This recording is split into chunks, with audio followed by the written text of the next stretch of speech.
Bagi sebagian umat Islam, saat ini menyandang nama Islam saja seperti tak cukup karena Anda akan segera ditanya, apa Islam Anda? Karena di luar sana ada banyak atribut Islam yang mengkotak-kotakan kaum muslim. Ada Islam liberal, ada Islam tradisional, ada Islam garis keras, ada Islam nasionalis, bahkan ada Islam impor. Bukankah Allah telah berfirman, sesungguhnya agama yang diridhoi di sisi Allah hanyalah Islam. Tiada berselisih orang-orang yang telah diberi Alkitab, kecuali sesudah datang pengetahuan kepada mereka. Karena kedengkian yang ada di antara mereka. Barang siapa yang kafir terhadap ayat-ayat Allah, maka sesungguhnya Allah sangat cepat hisabnya. Al-Quran Surah Ali Imran ayat 19. Ya, yang diridhai Allah adalah Islam. Titik. Dan itu sebenarnya cukup tanpa perlu menambah atribut apa lagi. Anda Islam, maka Anda diridhoi. Dan ayat 19 surat Ali Imran yang tadi dibacakan kepada kita menegaskan bahwa perselisihan yang didasari kedengkian adalah faktor utama yang menghancurkan ahli kitab. Dan tidak ada jaminan faktor ini juga akan menjadi pemecah belah umat Islam. Jika mereka lebih sibuk membuat Islam versi lain yang menjadi identitas baru, yang menjadi keyakinan baru dan menjadi loyalitas baru. Dan pada akhirnya akan menggiring kita pada disintegrasi umat di tanah air yang kita cintai ini. Dan di tengah hiruk-pikuk atribut Islam dan saling klaim kebenaran sesama umat Islam, muncullah nama Ahlus Sunnah atau lengkapnya Ahlus Sunnah wal Jamaah. Istilah yang cukup tua sebetulnya, tapi kembali populer karena klaim bahwa di antara semua Islam, Islam Ahlus Sunnah lah yang paling benar. Ahlus Sunnah lah yang paling murni, dan Ahlus Sunnah lah yang akan selamat. Inilah Khazanah episode Ahlus Sunnah wal Jamaah.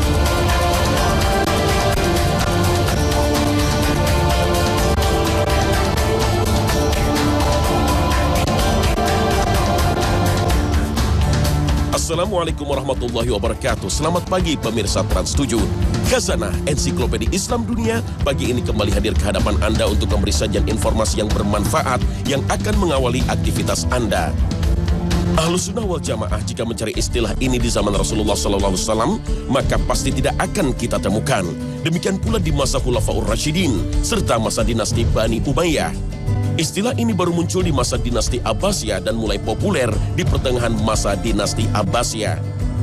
Istilah ini memang sengaja dipopulerkan oleh para ulama karena pada masa tersebut mulai berkembang berbagai paham yang menyimpang dari ajaran Islam.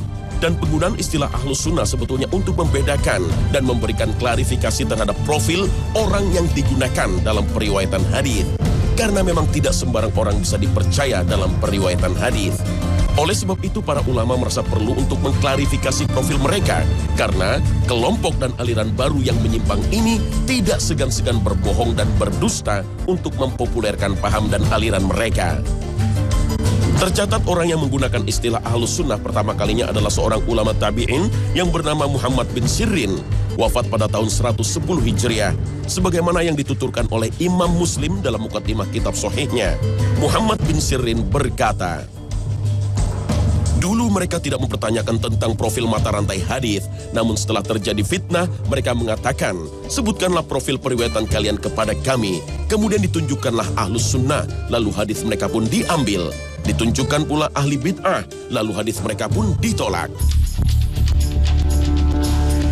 Perselisihan politik, pertikaian antar aliran, dan terbukanya akses seluas-luasnya dari peradaban lain menjadi pemicu timbulnya aliran dan pemahaman baru dalam memahami teks Al-Quran dan hadis. Tidak sedikit dari aliran baru ini yang aneh dan menyimpang dari pemahaman mainstream kaum muslimin, seperti yang dipahami sahabat Nabi, tabi'in, serta tabi'ut tabi'in. Aliran-aliran ini merambah berbagai aspek kehidupan kaum muslimin. Ada yang seputar akidah, ada yang seputar politik, atau ada yang merupakan gabungan dari keduanya. Sebut saja di antaranya kelompok Khawarij yang mengkafirkan pelaku dosa besar bahkan mentargetkan membunuh sahabat Nabi Khalifah Ali bin Abi Thalib, Muawiyah bin Abi Sufyan, dan Amru bin As. Karena menurut pemahaman versi Khawarij, mereka telah kafir karena menolak berhukum dengan hukum Allah. Selain Khawarij, ada lagi Mu'tazilah yang berkeyakinan Al-Quran adalah makhluk, bukan firman Allah Ta'ala. Paham ini demikian menjunjung tinggi rasionalitas yang kebablasan. Beberapa kelompok aliran yang menyimpang tak segan-segan memalsukan hadis Nabi untuk mendukung paham mereka. Bahkan ada juga kelompok yang menjadikan kebohongan merupakan prinsip utama dari alirannya. Inilah yang kemudian menjadi pemicu ucapan Ibnu Sirin di atas agar mempertanyakan setiap profil yang ada dalam mata rantai periwayatan hadis. Agar hadis Nabi tidak mengalami distorsi yang bisa dilakukan oleh kelompok-kelompok yang tidak bertanggung jawab. Kemudian selanjutnya penggunaan istilah ahlus sunnah dari klarifikasi dalam profil periwayatan sebuah hadis berkembang menjadi sebuah istilah untuk suatu model pemahaman yang benar, seperti yang dipahami sahabat Rasulullah SAW dan dua generasi terbaik berikutnya. Dan dalam perkembangan berikut, ahlus sunnah wal jamaah disingkat menjadi sunni yang kemudian kita kenal dengan Islam sunni. Inilah Islam sesungguhnya yang berkembang di Indonesia.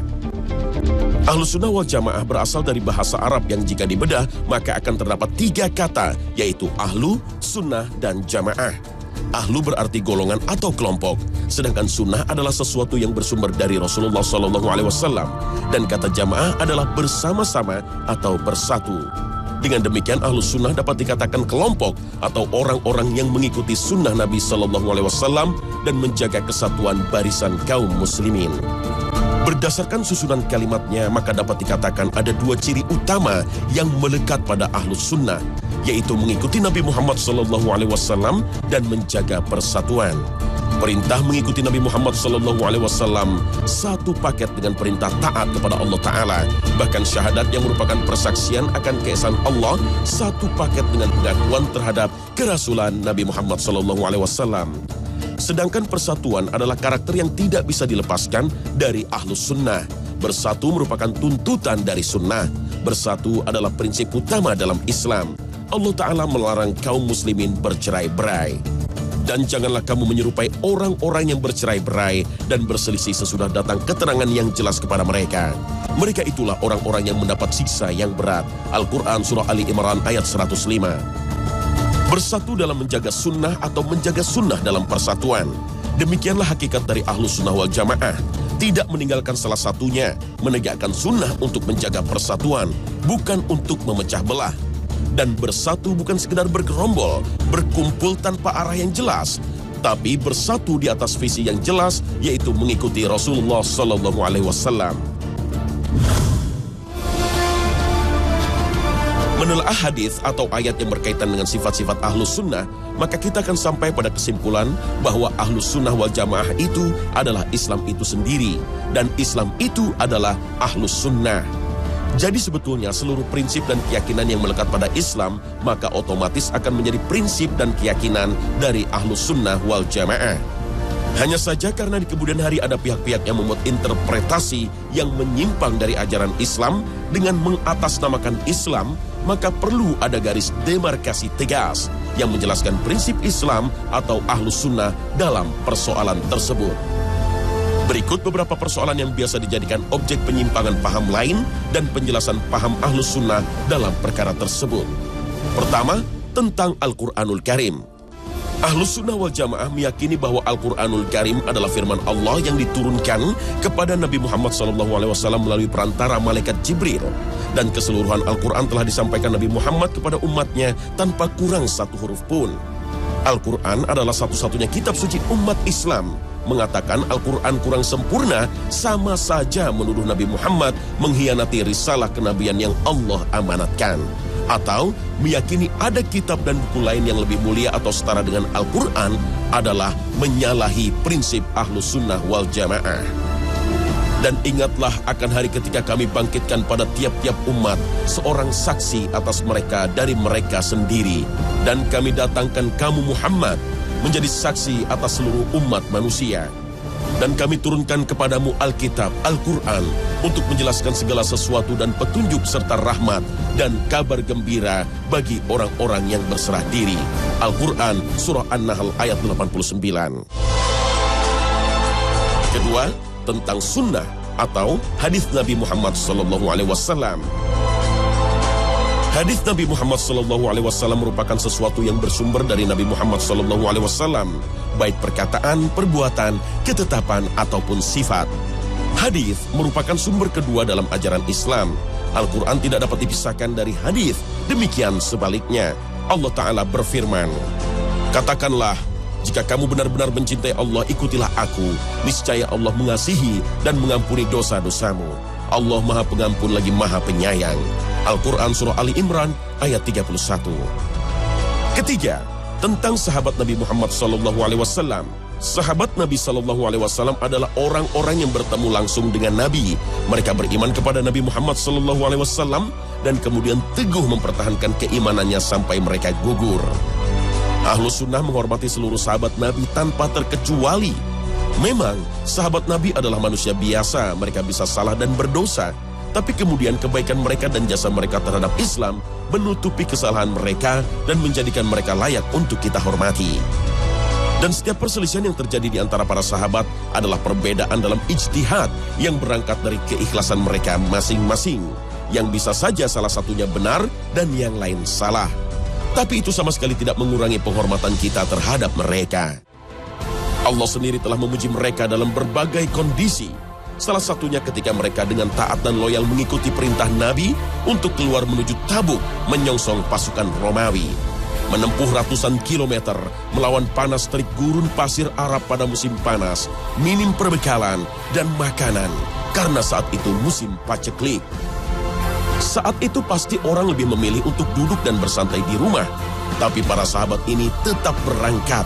Allah pun memuji mereka dan mengampuni mereka, dan ampunan tersebut diabadikan dalam firman-Nya yang akan terus dibaca kaum muslimin sampai hari kiamat. Sesungguhnya Allah telah menerima taubat Nabi, orang-orang muhajirin, dan orang-orang ansor yang mengikuti Nabi dalam masa kesulitan.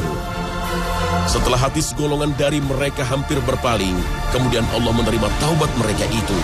Sesungguhnya Allah Maha Pengasih lagi Maha Penyayang kepada mereka. Al-Quran Surah At-Taubah ayat 117. Keempat, tentang Nabi terakhir. Ahlus Sunnah wal Jamaah juga meyakini bahwa Nabi Muhammad adalah Nabi terakhir, penutup para Nabi. Setelah beliau, tidak ada lagi Nabi. Siapapun yang mengaku Nabi setelah beliau, maka itu adalah dusta, bagian dari mata rantai Dajjal. Muhammad itu sekali-kali bukanlah bapak dari seorang laki-laki di antara kamu, tetapi dia adalah Rasulullah dan penutup nabi-nabi. Dan adalah Allah Maha mengetahui segala sesuatu. Al-Quran Surah Al-Ahzab ayat 40.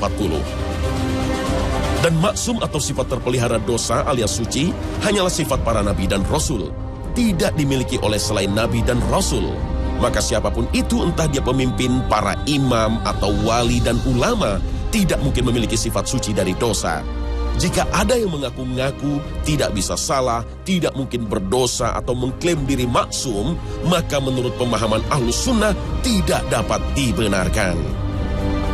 Kelima, tentang iman. Ahlus Sunnah wal Jamaah meyakini bahwa iman terdiri dari keyakinan, perkataan, dan perbuatan. Iman bukanlah sifat yang stagnan. Iman bisa berfluktuasi naik dan turun.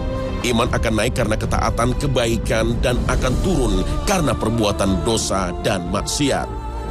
Innamal mu'minuna alladhina idza dzukirallahu wajilat qulubuhum wa idza tuliyat 'alaihim ayatuhu zadatuhum imanan wa 'ala rabbihim yatawakkalun. Iman juga memiliki prinsip dan rukun, yang selama prinsip tersebut masih diyakini oleh seorang muslim, maka ia berada dalam naungan iman. Dengan demikian, seorang muslim yang melakukan maksiat atau dosa besar tidak dapat serta-merta dinyatakan kafir. Bahkan perbuatan kafir sekalipun tidak serta-merta menyebabkan orang menjadi kafir. Seseorang akan kafir, murtad atau keluar dari Islam jika telah terpenuhi syarat-syaratnya. Ahlus Sunnah wal Jamaah meyakini 6 rukun iman, yaitu percaya kepada Allah, para malaikat, kitab-kitab yang diturunkan Allah, para rasul, hari akhir, serta meyakini ketetapan Allah berupa takdir baik dan buruk. Ahlus Sunnah wal Jamaah juga meyakini rukun Islam yang 5, yaitu 2 kalimat syahadat, sholat, puasa, zakat, dan haji.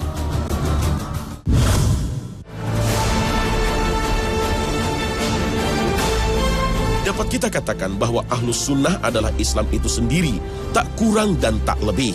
Ajaran Ahlus Sunnah wal Jamaah adalah Islam yang diturunkan kepada Rasulullah SAW dan Ahlus Sunnah adalah umat Islam yang mainstream, yang mengikuti Rasulullah SAW dan para sahabatnya.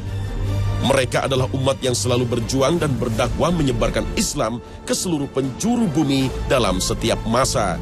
Hingga akhirnya cahaya Islam bisa dirasakan di penjuru dunia.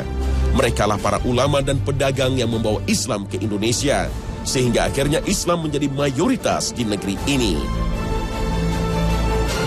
Ahlus Sunnah juga biasa disebut dengan Firqah Najiyah atau kelompok yang selamat di saat banyak kelompok lain yang menyimpang dari Al-Quran dan Sunnah. Merekalah kelompok yang tetap loyal kepada kebenaran di saat banyak orang-orang yang mengatasnamakan Islam melakukan penyimpangan. Ahlus Sunnah meski berada dalam berbagai ormas, berada dalam mazhab berbeda, mengaji pada guru yang berbeda, tapi mereka tetap loyal pada Islam yang satu. Islam yang bermuara pada Al-Quran dan Sunnah. Mereka tidak mengklaim kebenaran untuk kelompoknya, namun mereka berusaha untuk selalu setia membela kebenaran. Rasulullah SAW bersabda, Allah tidak akan membuat umat ini sepakat di atas kesesatan. Ikutilah mayoritas umat ini, karena yang menyelisihi mereka akan berada di neraka. Hadits riwayat Tirmizi dan Hakim. Ahlus Sunnah wal Jamaah sesuai namanya adalah kelompok yang selalu menjaga persatuan, tidak saling menyalahkan, tidak saling memvonis sesat sesama muslim. Bagi mereka, mengikuti sunnah adalah untuk berjamaah atau bersatu, bukan untuk berpecah belah. Dan sebaliknya, dengan mengikuti sunnah, maka Allah akan menyatukan hati mereka. Mereka tidak berpecah belah karena hal sepele, remeh, dan hal-hal yang memang masuk dalam ranah perbedaan pendapat. Ahlus Sunnah wal Jamaah bukanlah sekumpulan manusia suci yang tidak bisa berbuat salah. Mereka bisa salah, mereka bisa khilaf, tapi bukan kesalahan dan kekhilafan yang melanggengkan kebatilan, yang menumbuhkan kesesatan. Ahlus Sunnah saling menasihati dalam kebenaran dan kesabaran. Sesama Ahlus Sunnah bisa saja berbeda pendapat, tapi perbedaan itu tidak menjadikan mereka saling bermusuhan, saling membenci, bahkan saling menyesatkan. Jika berbeda, mereka berargumen secara beradab, tanpa menyakiti atau merendahkan. Ahlus Sunnah wal Jamaah inilah yang menjadi jalan para ulama yang lurus dan ikhlas dari dahulu hingga sekarang. Para ulama yang mencatatkan tinta emas dalam peradaban sejarah umat Islam dimulai dari generasi sahabat radhiyallahu anhum dan dilanjutkan oleh generasi berikutnya tabi'in dan berikutnya lagi tabi'ut tabi'in. Estafet perjuangan mereka yang juga diemban oleh para ulama dari mazhab yang empat, Imam Abu Hanifah, Imam Malik, Imam Syafi'i, dan Imam Ahmad, dan disambung oleh para ulama generasi berikutnya seperti Imam An-Nawawi, Imam Ibnu Hajar, Hujjatul Islam Imam Al-Ghazali, dan Syekhul Islam Ibnu Taimiyah, serta murid beliau Imam Ibnu Qayyim. Dan di Indonesia perjuangan Ahlus Sunnah dilanjutkan oleh para wali, ulama, dan para pahlawan muslim. Kiai Haji Ahmad Dahlan, Kiai Haji Wahid Hashim, Buya Hamka, dan para ulama lainnya yang telah memperjuangkan jalan Ahlus Sunnah wal Jamaah. Semoga Allah merahmati mereka semua.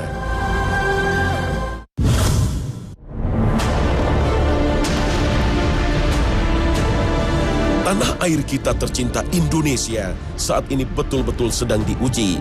Bencana alam seperti tak henti-hentinya singgah di bumi Katulistiwa ini, mulai dari gunung meletus, banjir, gempa bumi, dan tanah longsor. Seperti menjadi pemandangan yang tak pernah berhenti di layar televisi. Celakanya tidak saja bencana alam yang menimpa negeri mayoritas muslim ini, yang lebih berat lagi adalah bencana moral. Bencana moral telah menjadi penyebab utama keterpurukan bangsa ini. Selalu saja ada berita pejabat yang ditangkap Komisi Pemberantasan Korupsi, yang artinya korupsi masih menjadi penyakit kanker yang menggerogoti kemakmuran bangsa ini. Para abdi rakyat ini lebih sibuk memikirkan bagaimana melanggengkan kekuasaannya daripada memikirkan rakyat yang ditimpa bencana multidimensi ini. Sementara para pejabat sibuk dengan politik dan intriknya, generasi mudanya seakan hilang kendali. Mereka bingung, siapa lagi yang harus dijadikan teladan? Gemerlap dunia hedonisme menjadikan mereka mencari kesenangan instan. Akibatnya angka-angka statistik perangai negatif remaja meningkat tajam. Sungguh mengkhawatirkan. Tentu dalam kamus umat Islam tidak ada kata putus asa. Islam mengajarkan Putus asa adalah dosa besar yang mesti dijauhi. Allah berfirman, "Katakanlah hai hamba-hambaku yang melampaui batas terhadap diri mereka sendiri. Janganlah kamu berputus asa dari rahmat Allah. Sesungguhnya Allah mengampuni dosa-dosa semuanya. Sesungguhnya dialah yang maha pengampun lagi maha penyayang." Al-Quran, Surah Az-Zumar ayat 53. Indonesia adalah negeri dengan penduduk muslim terbesar, yang artinya potensi terbesar Indonesia ada pada umat Islam. Dan mayoritas umat Islam Indonesia adalah Ahlus Sunnah wal Jamaah. Dengan begitu tidak berlebihan kiranya kalau kita katakan bahwa bersatunya Ahlus Sunnah wal Jamaah merupakan kebangkitan Indonesia. Tentu perubahan itu tidak turun begitu saja dari langit. Janji Allah tidak datang cuma-cuma. Ada banyak prasyarat yang harus kita penuhi sebelum kemudian Allah merealisasikan janjinya. Di antara prasyarat itu adalah agar kita benar-benar merealisasikan ajaran-ajaran Ahlus Sunnah dalam keseharian. Dan di antara prasyarat itu juga adalah agar kita umat Islam Ahlus Sunnah betul-betul bersatu. Perpecahan, pertikaian hanya akan melemahkan umat. Tidak perlu sibuk dengan klaim paling benar atau paling sesuai sunnah. Tetaplah berkarya sesuai dengan tuntunan Allah dan Rasul-Nya. Beda organisasi, beda lembaga, beda pengajian, beda majelis taklim, bukan alasan untuk berpecah belah. Tapi, ia adalah alasan untuk saling bersinergi dan bekerja sama. Perbedaan pendapat tidak mungkin bisa dihilangkan. Diskusikan dengan hangat dan penuh keakraban. Tak perlu caci maki dan umpatan. Tidak ada titik temu, tak persoalan. Tetaplah bekerja sesuai dengan yang diyakini. Jika ijtihad sudah dilakukan dalam koridor yang benar, maka insya Allah tetap Allah beri ganjaran. Berhentilah jadi buih di lautan. Berhentilah jadi wayang yang didalangi pihak lain. Mari bekerja sama mewujudkan rahmat Allah untuk bumi tercinta Indonesia.